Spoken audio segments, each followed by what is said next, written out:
सभी विद्यार्थियों को मेरा नमस्कार।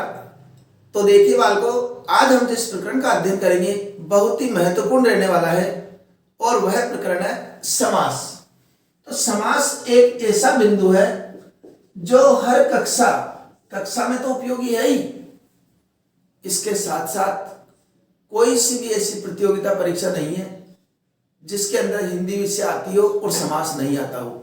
समास निश्चित रूप से आएगा। तो समास को हम आज के इस भाग में समास के बारे में संपूर्ण जानकारी प्राप्त करेंगे और मैं समझता हूं इसके बाद में हमारी समास से संबंधित कोई समस्याएं नहीं बचेगी। तो देखिए, इसको प्रारंभ करें उसके पहले तो समझ ले कि समास होता क्या है। तो समास होता है, हमने देखा होगा राम, क्या कहते हैं उसको, यहां लिख दिया राजपुत्र। क्या शब्द लिखा? राजपुत्र। अब इस राजपुत्र को हमने विग्रह किया, अर्थ क्या होता है इसका? राजा का पुत्र। तो देखिए, ये जो राजा का पुत्र है इसको हमने एक शब्द में लिख दिया राजपुत्र। राजा का पुत्र को एक शब्द में लिख दिया राजपुत्र। तो ये राजपुत्र तो क्या हो गया? सामासिक शब्द। इसको हम बोलेंगे सामासिक शब्द। अगर कोई उदाहरण पूछे कि समास का उदाहरण दीजिए तो हमको राजपुत्र लिखना है। तो ये राजा का पुत्र क्या हो गया? ये हो गया समास विग्रह। ये हो गया समास विग्रह। अब बात आती है कि इसकी परिभाषा क्या बनेगी, होता क्या है समास। तो देखिए, हमने क्या किया, यहां से इस का शब्द को हटा दिया। सामासिक शब्द बनाने के लिए हमने क्या किया? का शब्द को हटा दिया और लिख दिया क्या?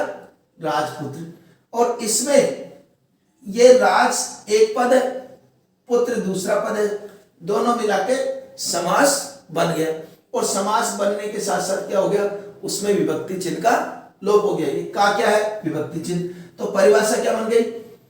विभक्ति रहित पदों के मेल को, विभक्ति रहित पदों के मेल को, पदों के मेल को समास कहते हैं। ठीक है? या फिर हम लिख सकते हैं शब्दों का संक्षिप्त रूप ही समास कहलाता है, क्योंकि हमने ये विस्तृत रूप है, इसको हमने संक्षिप्त कर दिया तो समास कहला गया। तो शब्दों का संक्षिप्त रूप ही समास कहलाता है। ये तो हो गई परिभाषा की बात। या फिर हम लिख सकते हैं दो या दो से अधिक पदों के विभक्ति रहित मेल को समास कहते हैं। कोई सी परिभाषा हम जैसी हमको अच्छी लगे वैसी हम याद रख सकते हैं। अब परिभाषा के बाद में आती है इसकी प्रकारों की बात। कई बार पूछ लेते हैं समास के प्रकार कितने होते हैं, संख्या बताइए।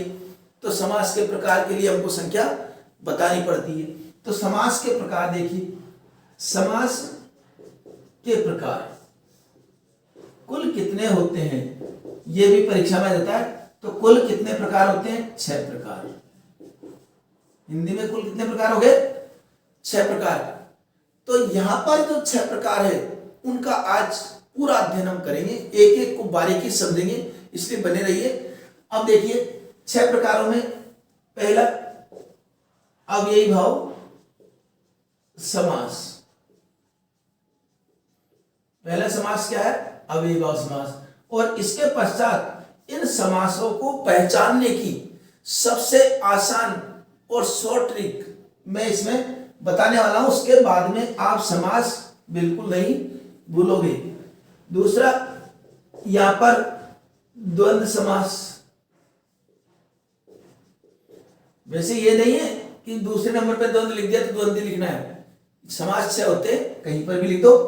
हमको 6 समासों का अध्ययन करना है, इनका कोई क्रम निश्चित नहीं है। द्विगु समास, द्विगु समास, बहुब्रीहि समास, कर्मधारय समास लिख दो पहले, कर्मधारय समास, फिर बहुब्रीहि समास, बहुब्रीहि समास, फिर इसके बाद में आता है तत्पुरुष समास, तत्पुरुष समास। ये कुल कितने प्रकार हो गए? 6 प्रकार। अब हमको जो परीक्षाओं में प्रश्न आता है कि कोई शब्द दे दिया और पूछा उसमें कि इसमें से कौन सा समास है, इस शब्द में कौन सा समास है, अवश्य में देख करके हमको उसका उत्तर देना है। दे सकते हैं आराम से। तो कैसे देंगे वो भी अब पहले हम समास को समझे। तो एक एक समास हम समझते हैं। शुरुआत में हम समझते हैं अव्ययी भाव समास। तो अव्ययी भाव समास, इसको समझने के लिए देखो शब्द में ही समास छिपा रहता है। कैसे? जैसे पहला शब्द क्या है? अव्यय। तो यहां पर जिस समास का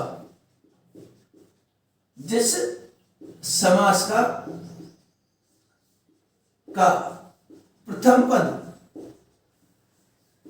पद अव्यय हो, अव्यय या उपसर्ग हो। अभी अव्यय क्या होता है इसको भी अभी बताएंगे। पहला पद क्या हो?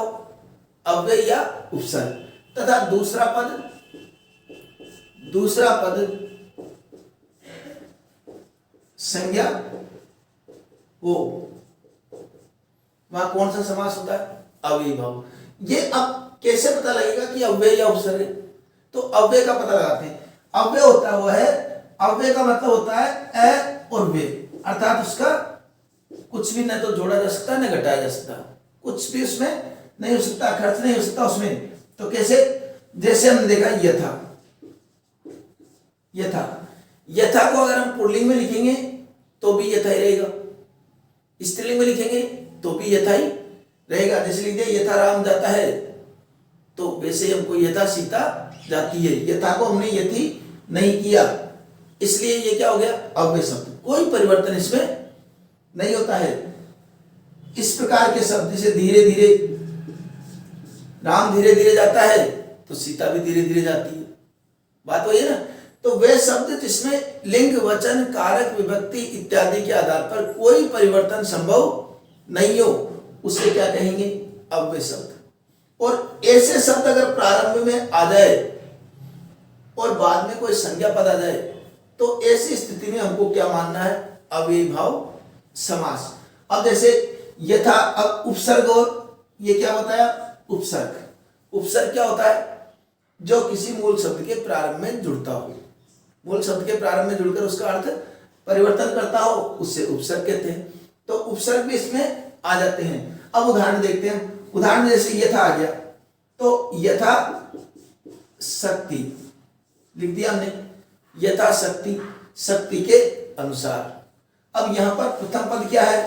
अव्यय। दूसरा पद संज्ञा। तो कौन सा समास हो गया? अव्ययी भाव समास।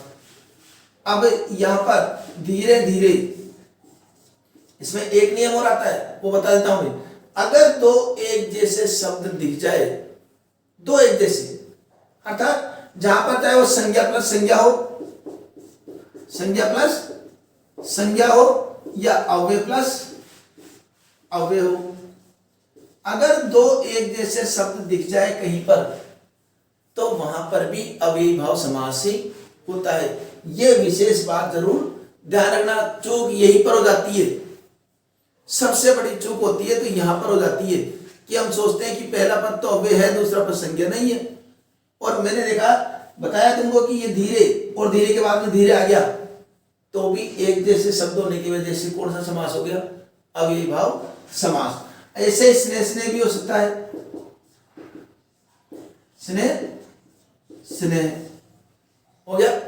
अब रही बात उपसर्ग वाले, उपसर्ग उदाहरण भी हम देखते हैं कि जैसे प्रतिदिन, प्रतिदिन, प्रत्येक दिन। पहला शब्द क्या है?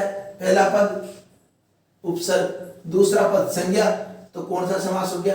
अव्ययी भाव समास। ऐसे ही हमको साकार,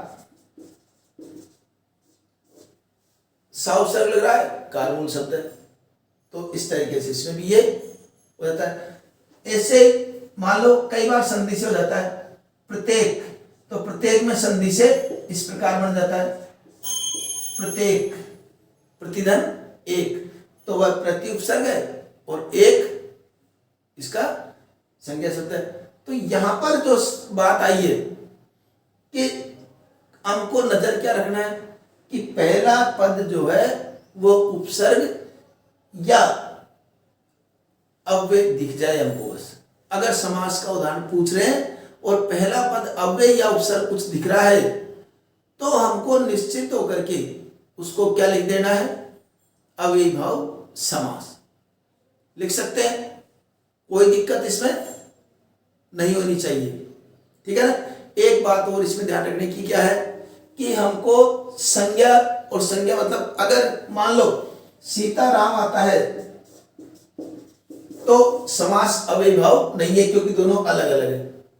लेकिन अगर राम राम आ जाता है, राम राम आ जाता है तो हमको अव्ययीभाव ही मानना पड़ेगा, एक जैसे शब्द आ गए। ठीक है। तो ये अव्ययीभाव समास है बिल्कुल। और इस अव्ययीभाव को समास को आप समझ गए होंगे। अब दूसरे समास की तरफ हम बढ़ते हैं। फिर भी कोई परेशानी है तो आप पूछ ही सकते हैं कमेंट बॉक्स के माध्यम से। अब दूसरा समास लेते हैं हम, द्वंद्व समास। इसको और भी हम उदाहरण लिख सकते हैं, अभ्यास करेंगे तो अपने आप पता लग जाएगा। बस मेन जो बात है वो ध्यान रखनी है कि पहला पद अव्यय या उपसर्ग होना चाहिए। ठीक है। अब इसको मिटा देता हूं मैं, अगला देख लेते हैं। अगला समास हम पढ़े कौन सा, द्वंद्व समास। और इस बीच में यदि चैनल को सब्सक्राइब नहीं किया है तो वो कर लीजिए, क्योंकि हम व्याकरण के तो पूरे भाग चलेंगे ही और कईयों का मैंने अध्ययन करा दिया और जो भी व्याकरण के बिंदु है उन सबका मैं अध्ययन कराऊंगा। इसके साथ साथ पाठ्य पुस्तक जैसे चल रही है वो तो चलती ही रहेगी। अब देखिए द्वंद्व समास, द्वंद्व समास। अब द्वंद्व समास में हमने देखा क्या लिखा, द्वंद्व किसी तरह लिखा, ये द और ये द्व, दोनों द्व लिख दिए, इसके बीच में न, ये लिखा हमने द्वंद्व। अब देखिए इस जैसा ही शब्द ये है, दोनों एक समान है। अगर इसको प्रधान मानते हैं, मुख्य मानते हैं तो ये भी मुख्य रहेगा, फिर इधर वाला भी मुख्य ही रहेगा। तो अर्थात कहने का मतलब ये है जिस समास में दोनों पद प्रधान हो, जिस समास में दोनों पद प्रधान हो उससे क्या कहेंगे, द्वंद्व समास। जिस समास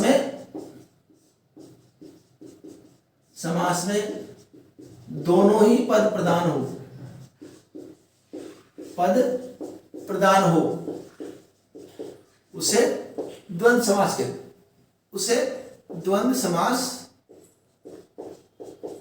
कहते हैं। ठीक है।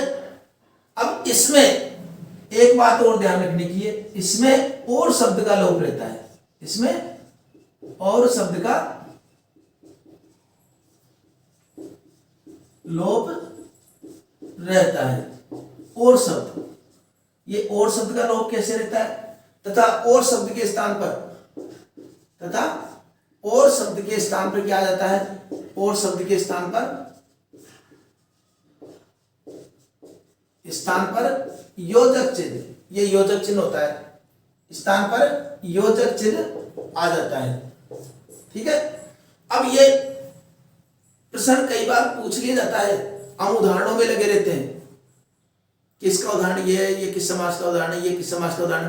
परीक्षा में पूछ लिया जाता है कि बताइए जिस समास में दोनों पद प्रधान होते हैं वह कौन सा समास कहलाता है, तो हमको वहां भी प्रश्न का उत्तर देना है। और शब्द का लोप किस समास में होता है, ये भी एक प्रश्न बन जाता है। इसलिए हमको थोड़ी परिभाषा भी हमारे लिए महत्वपूर्ण हो जाती है। यह पूछ लिया किस समास में पहला पद अव्यय होता है या किस समास में पहला पद उपसर्ग होता है, तो उनके भी उत्तर हमको देने होते हैं। तो देखिए जैसे कैसे होता है और शब्द का लोप, जैसे हमने लिखा राम और सीता। ठीक है। अब ये हो गया समास विग्रह। समास विग्रह की बात करें तो ये समास विग्रह हो गया। अब सामासिक पद बनाना है तो परिभाषा के अनुसार कि इसमें और शब्द का लोप रहता है, तो हमको लिखना है सीता, और शब्द का लोप कर दिया। लेकिन ये भी बताया और शब्द के स्थान पर क्या आ जाता है, योजक चिन्ह। तो इस योजक चिन्ह को हमने लिख दिया, तो क्या बन गया, राम सीता। ऐसे दिन रात, दिन और रात, दिन रात का क्या हो गया, दिन और रात। ठीक है, सुबह शाम, सुबह शाम, सुबह और शाम। इस तरह के चाचा चाची, भाई बहन, अच्छा बुरा, लेकिन ध्यान क्या रखना है, एक जैसे नहीं होना चाहिए। अच्छे अच्छे कर दिया तो फिर आपको पता है अविर्भाव में वो चला जाएगा, ले जाएगा ध्यान।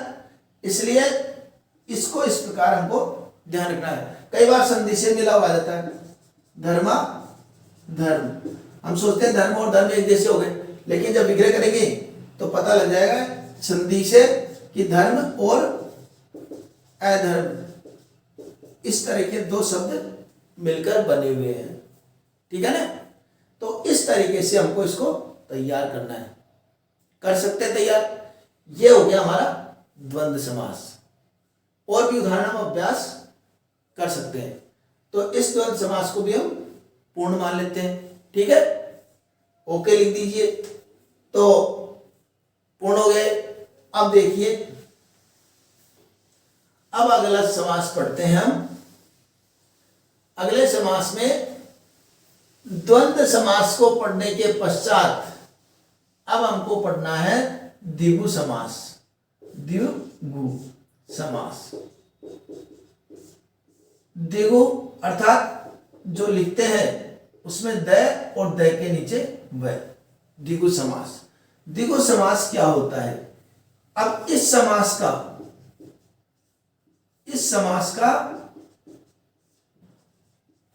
प्रथम पद संख्यावाची, प्रथम पद संख्यावाची तथा दूसरा पद प्रधान होता है। अब इसका भी पता लग गया। तथा जब संख्या आ गई तथा ये समूह का बोध करता है। जब संख्या आ गई तथा ये समूह का बोध कराता है। ठीक है, ये हो गया। तो इसका भी सीधा पद पता लग गया हमको कि पहला पद क्या आएगा, संख्यावाची। और संख्यावाची कैसे आएगा? जैसे हमने लिख दिया तीराहा, तीराहा, ती का मतलब तीन, तीन राह अर्थात विग्रह करेंगे तो क्या लिखेंगे, समूह शब्द आ जाएगा। तीन राहों का समूह, तीन राहों का समूह। त्रिभुज, त्रिभुज तीन भुजाओं का समूह। क्या देखा हमने कि शुरुआत में हर शब्द के आगे संख्या आ रही है, हर शब्द के आगे संख्या आ रही है। पंचभुज भी लिख सकते हैं, ये भी एक उदाहरण है। चार पाई भी लिख सकते हैं, चार पाइयों का समूह, चार पाइयों का समूह। सप्तऋषि, सात ऋषियों का समूह। नवग्रह, नौ ग्रहों का समूह। नवग्रह भी इसमें आ जाता है। चौराहा शब्द भी आ जाता है, चौराहा भी लिख दिया हमने। चार पाई भी लिख दिया। इस तरह के शब्द। अब इनमें जो गौर करने वाली बात क्या है कि सब में शुरुआत में संख्या आ रही है, सभी में शुरुआत में संख्या आ रही है। इस बात को हमको विशेष रूप से गौर करना है कि जो पहला शब्द है, पहला पद है, वो संख्यावाची होना चाहिए। इस बात को ही हमको इसमें ध्यान रखना है। कौन से समास में? द्विगु समास में। ठीक है, रह जाएगा ध्यान। तो इसको भी हम पूर्ण मान ले। द्विगु समास में और बता दूं एक बार कि पहला पद जो है संख्यावाची रहेगा, ये हमको ध्यान रखना है। ठीक है, अब इसके साथ साथ एक बात और ध्यान रखनी है कि अगर उसका तीसरा अर्थ निकल जाए संख्या लिखने के बाद, तो वह बहुब्रीहि में पहुंच जाएगा, इसमें नहीं रहेगा। जब बहुब्रीहि हम पढ़ेंगे तब मैं उसको बताऊंगा कि किस प्रकार संख्यावाची होते हुए भी द्विगुण होकर के बहुब्रीहि बन जाता है वो, तो उसकी चर्चा बहुब्रीहि में करेंगे। तो यहाँ पर इस समास को भी चाहो तो इनके साथ साथ स्क्रीनशॉट लेते हुए चला करो ताकि बाद में परेशानी ना हो। तो अब इनको मिटा देता हूं मैं। अब आता है कर्मधारय समास। अब कौन सा पढ़ेंगे हम? कर्मधारय समास। कर्मधारय समास। अब इस कर्मधारय समास में क्या होता है? तो देखिए बालकों कि इस समास में जो विशेष बात आएगी कि उपमेय तथा उपमान का मेल रहता है। उपमान का मेल रहता है। क्या होता है? उपमेय तथा उपमान का मेल रहता है। और सबसे बड़ी बात यह है कि इस समास में कोई सा भी पद प्रधान हो सकता है। इसमें जरूरी नहीं कि आपका पहला पद ही प्रधान हो, दूसरा भी हो सकता है। और प्रधान का मतलब होता है वो शब्दों में मुख्य, दोनों पदों में वो मुख्य रहता है, उसको हम प्रधान बोलते हैं। तो इस समास में कोई सा पद प्रधान हो सकता है। कैसे? अब पहले इसको समझे, इसके पहले ये तो समझ ले कि उपमेय उपमान होता क्या है। नया शब्द आ गया ना हमारे पास, विशेषण विशेष से नाम सुना होगा, उसी को उपमेय उपमान मानते हैं। उपमेय का मतलब हो गया उपमेय जिसको उपमा दी जाए या जिसकी तुलना की जाए उसको क्या बोलेंगे? उपमेय। और उपमान किसको बोलेंगे? जिसके द्वारा उपमा दी जाए। इन दोनों शब्दों में बहुत अंतर है, इन दोनों पंक्तियों में। कैसे? जैसे हमने लिख दिया कि यहां नीलांबर, तो दो शब्द हमारे पास, नीला और अंबर, आकाश। तो आकाश को नीला बताया गया है या नीले को आकाश? तो हमको पता है कि आकाश को ही नीला बताया गया है, तो आकाश को दी गई है उपमा। तो आकाश क्या हो गया? उपमेय। और नीला क्या हो गया? उपमान। नीला क्या हो गया? उपमान। तो इसको उपमेय को उपमान दी गई। और इस तरह का शब्द अगर आता है तो इसको किसमें मानेंगे हम? कर्मधारय। और उदाहरण देखते हैं कि जैसे महात्मा, तो महान आत्मा, आत्मा को कैसा बताया गया है? महान। आत्मा को क्या बताया गया है? महान। और उपमेय उपमान का मेल हो रहा है, आत्मा उपमेय और महान उपमान। तो आत्मा को महान बताया गया, इसलिए यहां पर भी उपमेय और उपमान का मेल हुआ है, इसलिए कर्मधारय समास है। तो यहां पर जैसे कोई भी आगे चंद्रमुख, चंद्रमा के समान मुख। और दूसरी बात कह जाए कि कमल नयन। अब कमल नयन में एक दिक्कत आ जाती है, उसको भी मैं बता दूंगा। कमल नयन क्यों नहीं इसमें होगा? क्योंकि कमल नयन के नाम से कोई प्रसिद्ध है और उसका तीसरा अर्थ निकल जाता है, इसलिए ये इसमें नहीं मान सकते हम। इसको हमने इसमें नहीं माना। मृगनयन, मृगनयन का मतलब हो गया हिरण के समान नयन। तो नयनों को किसके समान बताया गया? हिरण के समान, मृग के समान। तो यहां पर भी उपमेय उपमान का मेल हो गया। ऐसे ही शब्द आ गया भवसागर। संसार को किसके समान बताया गया है? सागर के समान। तो अब मैंने कहा था ना कोई सा पद प्रधान हो सकता है, तो देखिए यहां पर उपमेय पहले आ गया, उपमान बाद में आया, इसलिए कौन सा समास हो गया? कर्मधारय समास। और यह भी है कि अब तक हम पढ़ रहे थे कि उपमेय बाद में आ रहा था, उपमान पहले आ रहा था, लेकिन यहां पर उल्टा हो गया, इसलिए कोई सा भी कहीं भी आ सकता है। कुल मिलाकर जहां पर एक दूसरे की तुलना की जाए, उपमेय उपमान दिख जाए, आपको विशेषण विशेष से दिख जाए, तो वहां पर हमको कर्मधारय समास लिखना है। लिख देंगे? समझ में आ गई बात? अब आगे बढ़ते हैं। अब आगे हम पढ़ते हैं बहुब्रीहि समास। अगला पढ़ते हैं हम बहुब्रीहि समास। बहुब्रीहि समास के अंतर्गत क्या हमको पढ़ना है वो देख लेते हैं। बहुब्रीहि समास में बहुत ही अच्छा समास है बहुब्रीहि समास। इस समास के अंतर्गत क्या होता है कि जैसे हमने लिखा दशानन, दशानन दो शब्द है इसमें, दस और आनंद, और हमने अर्थ क्या ले लिया रावण।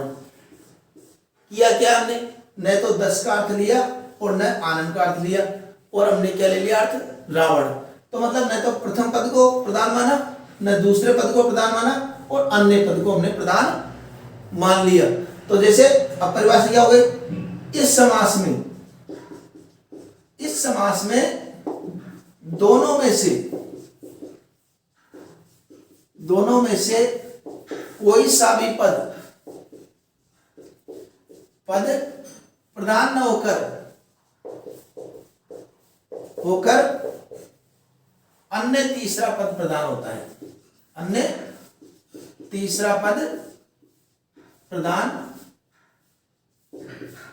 होता है, अन्य तीसरा पद प्रधान होता है। ठीक है ना, दोनों में से कोई सा पद प्रधान होकर अन्य तीसरा पद प्रधान होता है। अब जो बात मैं वहां बता रहा था, क्यों ना इसमें चतुर्भुज आएगा, जब त्रिभुज आ सकता है द्विगु में, तो चतुर्भुज क्यों नहीं आ सकता। चतुर्भुज इसलिए नहीं आ सकता कि चतुर्भुज इस चतुर्भुज पहला शब्द क्या है चतुर, चार, और दूसरा शब्द है भुजाएं। लेकिन अर्थ क्या निकला, चार भुजाएं हैं जिसकी, भुजाएं है जिसकी, अर्थात भगवान विष्णु। चार भुजाएं हैं जिसकी, अर्थ क्या निकला, न तो चार का अर्थ लिया न भुजाओं का अर्थ लिया, और क्या लिख दिया विष्णु। मतलब पहला पद भी प्रधान नहीं हुआ, दूसरा भी नहीं हुआ, और अन्य तीसरा पद प्रधान हो गया। दस आनंद, दस है आनंद जिसके, अर्थात रावण अभी लिखा था। तो पहला पद भी प्रधान नहीं है, दूसरा पद भी प्रधान नहीं है, और तीसरा पद प्रधान हो गया। जैसे त्रिनेत्र। अब देखो नियम अनुसार देखे तो बस यही है कि कर्मधारय के और द्विगु समास के वह उदाहरण जो तीसरा अर्थ प्रकट कर दे, कर्मधारय के और द्विगु समास के वे उदाहरण जो तीसरा अर्थ प्रकट कर दे, उनको हम बहुब्रीहि में रखेंगे, क्योंकि बहुब्रीहि समास बना ही तीसरे अर्थ के लिए है। ये बात जरूर आपको ध्यान रखनी है। तो त्रिनेत्र, तीन है नेत्र जिसके, अर्थात शिव, समझ गए। कमल नयन मैंने इसलिए हटाया था उसमें से कि कमल नयन, कमल के समान नयन, अर्थात कमल नयन के नाम पे कमल नयन के समान नयन है जिसके, अर्थात भगवान विष्णु। एक दंत, एक है दंत जिसके, गणेश। लंबा है उदर जिसके, लंबोदर। लंबा है उदर जिसके, कौन हो गए, गणेश। और देवेंद्र, देवताओं का स्वामी है जो, क्या कहलाया, इंद्र। देवताओं का स्वामी इंद्र, तो न तो देवता न स्वामी, और अर्थ ले लिया इंद्र।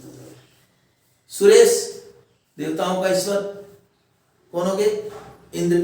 तो इस प्रकार ये पता लग गया हमको कि तीसरा अर्थ इसमें मुख्य रूप से प्रकट होना चाहिए, तब जाकर के ये हमारा बहुब्रीहि समास होगा। और हमारी नजर उसी प्रकार रहना चाहिए कि तीसरा अर्थ प्रकट हो रहा है या नहीं हो रहा है। कई बार परीक्षाओं में पूछ लिया जाता है कि किस समास में दोनों पद प्रधान न होकर के तीसरा पद प्रधान होता है, तो हमको लिख देना है बहुब्रीहि समास। इसी प्रकार कोई मान लो कर्मधारय के बारे में पूछ सकते हैं कि वह समास जिसमें उपमेय उपमान का मेल रहता है, तो कर्मधारय समास। ये जानकारी भी हमको होनी चाहिए, कई बार परीक्षाओं में पूछ लिए गए हैं इस प्रकार के। इसलिए केवल उदाहरण से और परिभाषा से काम नहीं चल रहा, हमको उसकी बारीकी से जानकारी होना जरूरी है। ठीक है, अब अंत में पढ़ते हैं हम कौन सा समास, अंत में बचा है तत्पुरुष समास। क्योंकि हमने अव्यय भाव पढ़ लिया, और द्वंद्व, द्विगु, कर्मधारय और बहुब्रीहि, ये समास हमने पढ़ लिया। अब अंत में बच रहा है तत्पुरुष समास। तत्पुरुष समास, ये समास बहुत ही महत्वपूर्ण है और इसको समझना भी हमारे लिए आवश्यक है। तो क्या होता है, इस समास का दूसरा पद प्रधान होता है। दूसरा पद प्रधान होता है। तो पहला पद क्या हो गया, गौण होता है, अर्थात इसमें ज्यादा, तथा इसमें विभक्ति चिन्हों का लोप रहता है।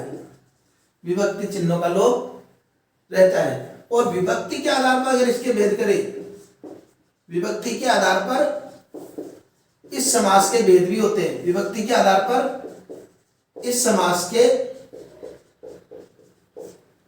6 भेद होते हैं। 6 भेद होते हैं। लेकिन आपको क्या करना है कि 6 में से कोई सा पूछे, हमको तो तुरंत लिख देना है कि तत्पुरुष समास है। लेकिन उन 6 भेदों को भी हमारे लिए समझना बहुत जरूरी है। 6 भेद कौन कौन से, कि विभक्ति के आधार पर, कारक के आधार पर, इस तरह ध्यान रख लो, कारक के आधार पर ध्यान रखो, कारक के आधार पर या विभक्ति के आधार पर, इस प्रकार भी आप ध्यान रख सकते हो। तो तथा इसमें विभक्ति का लोप रहता है। लोप शब्द लिखा नहीं मैंने, ठीक है ना। अब इसमें देखिए, जैसे कर्ता को छोड़ो, प्रथमा विभक्ति चालू नहीं होता है, यह होता है कर्म से। कर्म, फिर कर्म के बाद कौन सा कारक है, क्या, करण, संप्रदान, अपादान, संबंध और अधिकरण। कुल कितने हो गए, 6। इनको नाम दे दिया जाता है कर्म तत्पुरुष, करण तत्पुरुष, संप्रदान तत्पुरुष, अपादान तत्पुरुष, संबंध तत्पुरुष और अधिकरण तत्पुरुष। ये 6 भेद होते हैं। इनके चिन्ह भी याद रख लीजिए। कर्ता ने तो कर्ता है नहीं, को, कर्म का चिन्ह क्या हो गया, को, करण का चिन्ह क्या हो गया, से, द्वारा, और संप्रदान का क्या हो गया, के लिए, अपादान का क्या हो गया, से अलग होने के अर्थ में, अलग होने के अर्थ में, और संबंध में का, के, की, इस तरह के शब्द आ जाते हैं। अधिकरण में, पर, ठीक है। ये इस तरह के चिन्ह आते हैं। अब इन चिन्हों का लोप, कोई उदाहरण दे, उनमें इन चिन्हों का लोप अगर होता है तो वह तत्पुरुष समास होता है। जैसे चिड़ी मार, चिड़ी मार, कर्म, तो चिड़ी को मारने वाला, चिड़ी को मारने वाला, तो को चिन्ह का लोप हो गया ना, तो कर्म तत्पुरुष हो गया। लेकिन लिखना क्या हमको, सीधा ही तत्पुरुष ही का ही भेद हमको मानना है और तत्पुरुष ही लिख देना है, ठीक है। ऐसे करण से अलग होने में, जैसे जन्मांध, जन्मांध तो से चिन्ह होना ना, जन्म से अंधा, जन्म से अंधा, या फिर तुलसीकृत, तुलसीकृत, तुलसी के द्वारा रचित, के द्वारा चिन्ह आ गया, तो कौन सा हो गया, कर्ण तत्पुरुष। इसी प्रकार संप्रदान का हम देखें तो संप्रदान में क्या होगा, होता है, संप्रदान में के लिए, विद्यालय, विद्या के लिए घर, विद्या के लिए घर, विद्यालय, रसोई घर, रसोई के लिए घर, इस प्रकार का हमको लिख देना है, ठीक है। अपादान तत्पुरुष क्या होता है, अपादान में मतलब अलग होने के अर्थ में, अलग के साथ साथ भय के योग में भी पंचमी आती है, इस प्रकार का आपने सुना होगा कभी। तो अपादान में कोई भय की स्थिति आती है तो वहां भी अपादान हो जाता है, जिससे भयभीत, भय से डरा हुआ, भय से डरा हुआ, ये भी अपादान में मान लेंगे। या फिर हम लिख देंगे, और भी उदाहरण आ जाते हैं, तो जैसे पद मुक्त, पद से मुक्त, पद से अलग हो गया ना वो, तो इसलिए वहां भी अपादान तत्पुरुष हो जाता है। समन तत्पुरुष की बात आए तो समन तत्पुरुष में क्या होता है, संबंध तत्पुरुष में संबंध रहता है, जैसे राजपुत्र, राजपुत्र राजा का पुत्र, राजपुत्र तो का चिन्ह आ गया ना, तो इसलिए संबंध हो गया। सेना नायक, सेना का नायक, तो भी संबंध तत्पुरुष, काके की चिन्ह का लोप हो रहा है इसमें, तो ये संबंध तत्पुरुष हो गया। अधिकरण में क्या होता है, मैं पर का मतलब वनवास, वनवास, वन में वास, तो मैं चिन्ह का लोप होता है तो अधिकरण तत्पुरुष हो जाता है।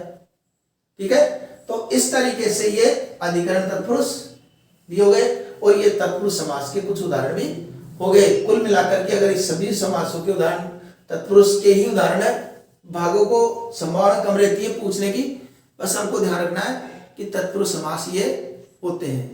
ठीक है, अब मैं बताने जा रहा हूं बहुत ही जिसका आपको इंतजार है कि इसकी शॉर्ट ट्रिक क्या है, कैसे हमको इसको याद रखना है, वो भी तरीका आप समझ लीजिए।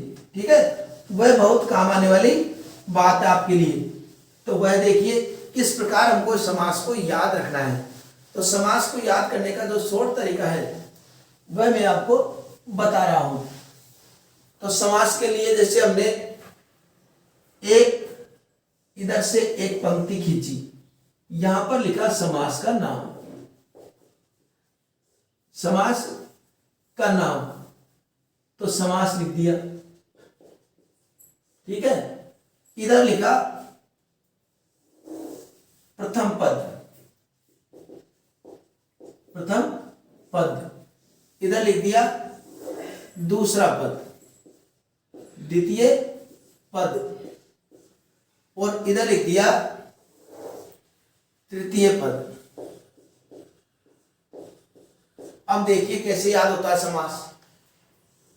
इस प्रकार लिखने के पश्चात हम एक एक समास लिखेंगे। पहला लिख दिया हमने अव्ययी भाव, अव्ययी भाव, अव्ययी भाव में हमने क्या पढ़ा था, प्रथम पद अव्यय या उपसर्ग।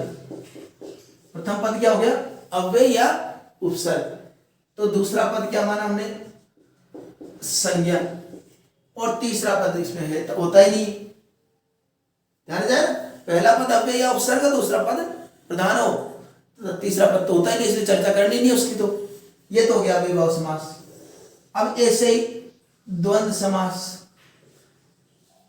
द्वंद्व में क्या माना था हमने, द्वंद्व में माना पहला पद प्रधान, दूसरा पद क्या है, वह भी प्रधान, और तीसरा पद होता ही नहीं है इसमें। इस तरीके से हमको ध्यान रखना है। फिर चाहो तो एक एक उदाहरण के लिए भी एक कॉलम और बना दो, जिससे हमको ध्यान आ जाएगा कि ये उदाहरण इस प्रकार क्या क्या हो सकते हैं इसके।